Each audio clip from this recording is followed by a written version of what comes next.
Dans cette conclusion numéro 2, nous allons répondre à deux questions. Comment est défini le grossissement d'une lunette astronomique? Donc attention à ne pas confondre le grossissement G. Pardon, hop, j'ai pas sélectionné le bon stylo. Donc G, c'est le grossissement, et ça va être pour une lunette astronomique. Et le grandissement qui était gamma, qui était la taille de l'image A', B' sur la taille de l'objet AB. Et ça, c'est pour une lentille convergente.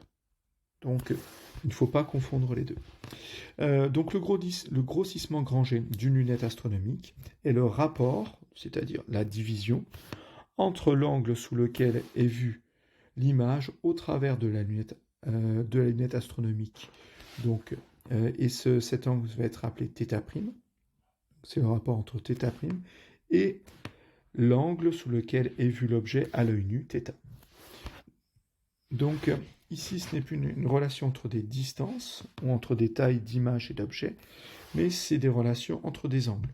L'angle sous lequel est vue l'image au travers de la lunette astronomique, divisé par l'angle sous lequel est vu l'objet à l'œil nu.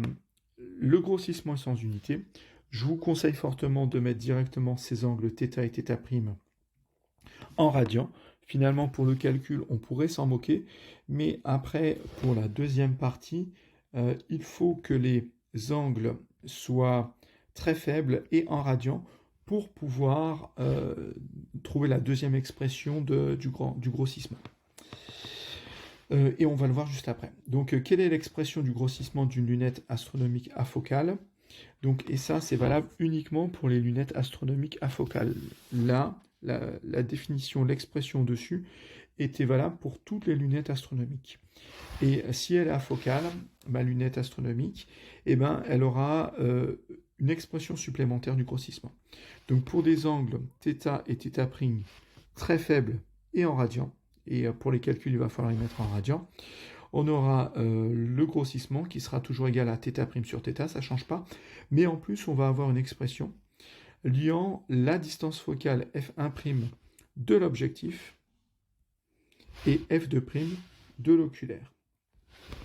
Et ça, c'est valable seulement si les angles sont en radians et très faibles, parce qu'on va dire et utiliser les relations de simplification qui sont que le tangente θ sera égal à θ et tangente θ' sera égal à θ'.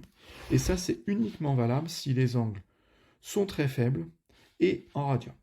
Donc, voilà pourquoi il est conseillé finalement de mettre, quand on parle de ces angles ici, de les mettre en radians, comme ça on n'a plus de soucis. Les distances focales ici doivent être dans la même unité, donc soit toutes les deux en mètres, soit toutes les deux en centimètres, peu importe, vu qu'on fait un rapport entre les deux.